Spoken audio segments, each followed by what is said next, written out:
Guys welcome to coding unit C plus plus का आज पहला लेक्चर है basic structure of C plus plus program. तो ये लेक्चर जो है जो बिगनर्स होते हैं जो अभी सीख रहे हैं या अभी उनके लिए ये नया नया सब्जेक्ट उन्होंने चूज़ किया है, तो ये लेक्चर उनके लिए बहुत ही अहम और ख़ास होने वाला है। तो इस लेक्चर को स्किप नहीं करें।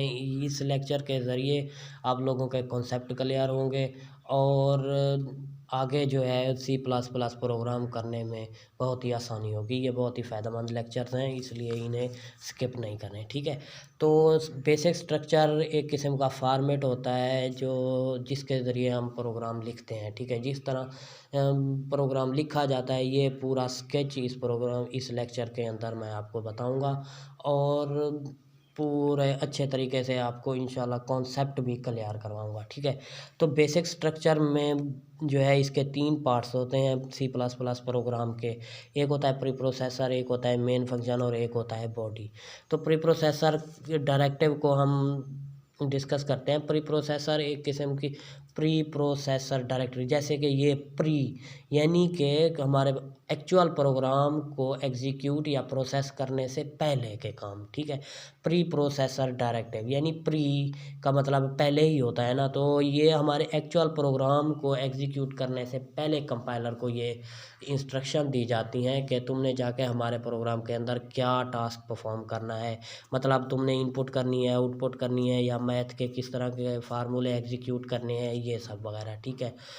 और ये जो है हैश के सिंबल से स्टार्ट होते हैं। और प्री प्रोसेसर डायरेक्टिव की जो है डेफिनेशन कुछ इस तरह है। Preprocessor directive is an instruction given to the compiler before the execution of actual program. Before the execution यानी कि ये इस इंस्ट्रक्शन होती हैं जो कि कंपाइलर को दी जाती हैं before the execution of actual program, actual program की एग्जीक्यूशन से पहले। और ये start with hash symbol, hash के सिंबल से स्टार्ट होते हैं। और इंक्लूड प्री प्रोसेसर, ये प्री प्रोसेसर जो होते हैं ये हमने जो भी हिदायत दी जाती हैं उन्हें इंक्लूड और प्रोसेस करने के लिए यूज़ होते हैं। तो इसकी डेफिनेशन है the preprocessor directive are processed by program known as preprocessor. जो ये प्री प्रोसेसर डायरेक्टिव जो होती हैं ये इनको प्रोसेस करने के लिए प्री प्रोसेसर एक किस्म का प्रोग्राम होता है जो कि प्री प्रोसेसर डायरेक्टिव को एग्जीक्यूट करता है, ठीक है। और ये जो include preprocessor is use to add header file in program. Include जो होता है एक किस्म का कीवर्ड है प्री प्रोसेसर का, एक किस्म का प्रोग्राम है जो हेडर फाइल को हमारे प्रोग्राम के अंदर एग्जीक्यूट करवाता है, हमारे प्रोग्राम के अंदर इंक्लूड करवाता है। तो इसका सिंटैक्स है hash include iostream dot H, ठीक है। हेडर फाइल्स आगे, हेडर फाइल जो होती हैं वो फाइल्स होती हैं जो हमारे अंदर हमारे सी प्लस प्लस प्रोग्राम के अंदर पहले से ही बनी बनाई होती हैं। जैसे कि ये आईओ स्ट्रीम है तो ये इसका काम इनपुट आउटपुट का है। मैथ डॉट एच है तो वो फार्मूले वगैरह एग्जीक्यूट करेगा। इस तरह के जो होते हैं ना पहले से ही बने बनाए फाइल्स होते हैं, उन फाइल्स के अंदर जो है फंक्शंस होते हैं जो डिफरेंट किस्म के टास्क परफॉर्म करते हैं, ठीक है। इसकी डेफिनेशन कुछ इस तरह है। Header file are collection of standard library functions. Standard library functions, ठीक है। इसका मतलब ये हुआ कि स्टैंडर्ड लाइब्रेरी फंक्शन वो फंक्शन होते हैं जो कंपाइलर के अंदर पहले से ही बने बनाए होते हैं और उनका जो काम होता है वो मखसूस किस्म का ही काम होता है। वो सिर्फ अपने किस्म के काम सारे अंजाम देते हैं, दूसरों के काम नहीं करते, ठीक है। तो these function perform different task, ये फंक्शन जो होते हैं मुख्तलिफ़ किस्म के टास्क परफॉर्म करते हैं। और इसकी एक्सटेंशन यानी कि जिसके ज़रिए वो कॉल होते हैं और पहचाने जाते हैं वो है डॉट एच, ठीक है। जैसे ही ये डॉट एच होगी तो आपको पता चल जाएगा कि ये हेडर फाइल है, ठीक है। इंक्लूड जो है ये प्री प्रोसेसर है, हेडर फाइल डॉट ये iostream.h को हेडर फाइल्स को जो है ये इंक्लूड करवाएगा हमारे प्रोग्राम के अंदर। और हेडर फाइल जो होती हैं एंगल ब्रैकेट्स में या डबल कोटेशन में भी लिखी जा सकती हैं, ठीक है। और ये जो हेडर फाइल जो होती हैं ये कंपाइलर सिस्टम के अंदर पहले से ही मौजूद होती हैं, जैसा कि मैंने आपको बताया, और ये इंक्लूड सब डायरेक्टरी के अंदर सेव होती हैं, ठीक है। कंपाइलर सिस्टम के अंदर एक सब डायरेक्टरी होती है जहाँ पे हेडर फाइल्स सेव होती हैं, वो है इंक्लूड सब डायरेक्टरी, ठीक है। ये MCQs के लिहाज से भी हो गया, ठीक है।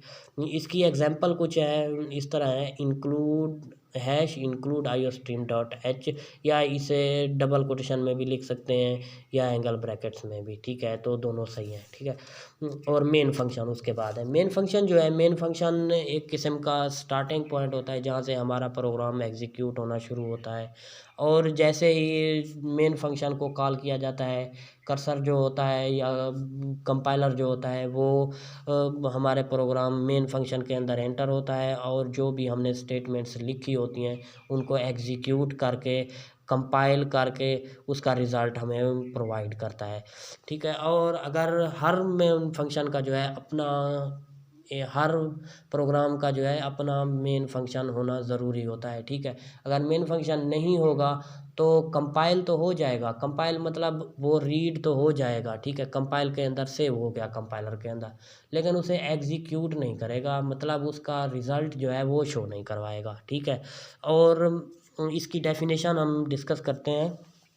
The main function is the starting point of a C++ program। Main function जो होता है स्टार्टिंग पॉइंट होता है when program is run the control enter in main function and start execution।